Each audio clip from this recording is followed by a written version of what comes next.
Hey everybody, we are talking about this roller coaster problem and what types of energy, drawn energy diagrams for the coaster track Earth system at positions A, B, and C assume y equals 0 at the ground, and I will write that in. So at point A, we are told in the problem the roller coaster is released from rest. So that tells me there's no kinetic energy here, and there's no spring potential energy to speak of. So all of our energy is going to be stored in gravitational potential energy. And how many bars you make is kind of arbitrary. 1, 2, 3, 4, 5, 6, 7, 8. I'll do 9. I'll do 10. The big idea is that this is a closed system.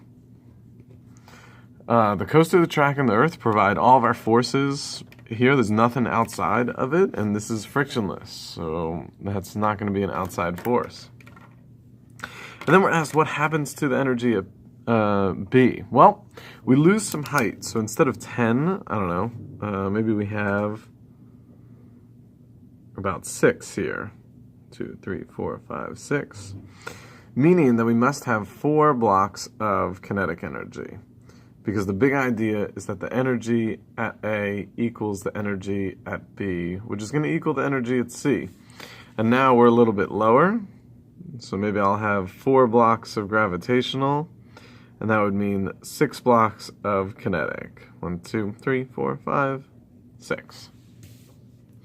That's a way to represent this energy and say that all the energy we have here, we have here, we have here, just split into different forms. This part says, determine the total energy of the coaster at point A. Well, the total energy is just going to be all the energy we have in our system. And it could be all the spring potential energy plus all the gravitational potential energy plus all the kinetic energy. And any other forms we might have. But I already determined in the first part that we don't have any spring energy. There's no spring to stretch or compress. There's no kinetic energy. The velocity is 0 at point A. So it turns out my total energy is just equal to the gravitational potential energy at A. This is not an always true statement, it just happens to be true because it's the only type of energy I have. So this is going to be mgy at A is the total energy at A. And then I need the mass of this roller coaster, which is 250 kilograms. I need the G, the gravitational field that the roller coaster is in, provided by the Earth. It's 9.8 newtons per every kilogram.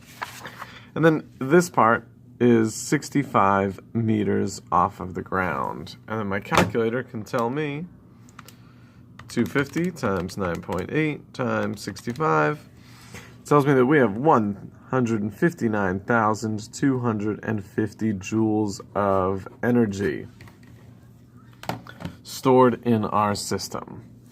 And humans made up energy because now we can compare the 2 different points that might not look the same. This one's up here, this one's down here, this one's moving, this one's not, but we can say things are consistent. And determine the total energy of the coaster at point B?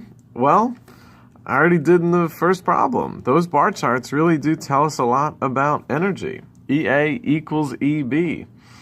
So if I have 159,250 joules of energy at A, I have that same amount at EB. And that is definitely showing enough work here because that's the biggest idea there is. There's no work from A to B. So energy is conserved. Determine the speed of the coaster at point B. Okay.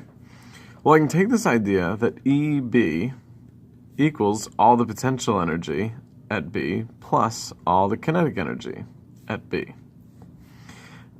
One step further, this looks like this. mgyb plus 1/2 mvb squared. And then I could say, all right, 250 kilograms times 9.8 newtons per kilogram times the height at B, which we're given in the problem, is 35 meters off the ground, plus 1/2 times 250 kilograms times VB squared. And even though it might look like it, this is still EB, and this is 159,250 joules. Even though it might look like it, this didn't get any more complicated. I just plugged in things that I knew. This is the same bar chart we had in the beginning.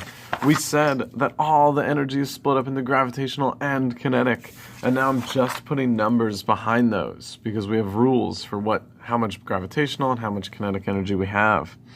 So this is just about solving. And I could say this is 250 times 9.8 times 35.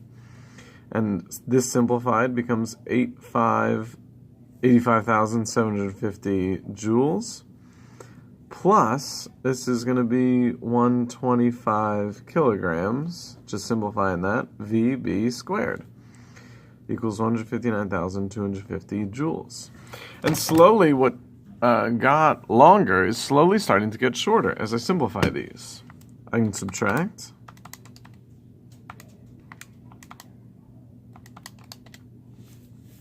And I get that 125 kilograms times VB squared equals 73,500 joules. I'm running out of room, so I'm just going to give myself more room up here. I always like to have space, and I'll just write that again. 73,500 joules equals 125 kilograms times VB squared. And I'll divide by 125, and that's 588. That's a joule per kilogram. Turns out that equals velocity squared. And I get a velocity of 24.2 meters per second. That was just some fancy algebra from this step to this step, and then the physics really can come in when I check that and I say, wait, 24.2 meters per second, does that make sense? Yes, because I'm told the roller coaster has a speed of 30 meters per second at C, where I've already determined that C should move a little faster and have more kinetic energy than B because C is a little lower. And then determine the height of the roller coaster. Great, I'll do that in purple. Well, it's the exact same thing, except now we're saying EC equals UGC plus KC. We still have 159,250 joules of total energy. And now we're just solving for mg. We're solving for y. And we're given the kinetic energy. So this is a good one to pause the video and make sure that you can do this right now. I'll keep going with this, but because it's so similar to B, this is, let's see what we got. This would be 250 times 9.8 times the height at C, which is what we're looking for, plus 1/2 times 250 times the speed at C, which is 30 squared.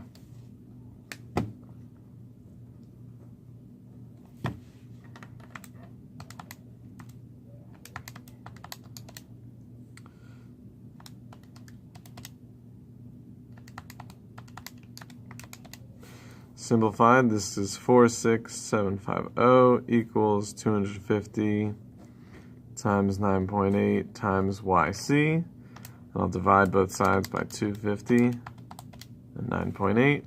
And I get YC equals 19.1 meters.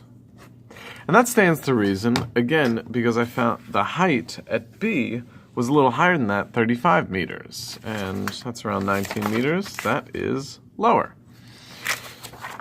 So that works out. So that's using the energy, the conservation of energy, to go from these bar charts, which we did in the beginning of energy, to a worked out problem.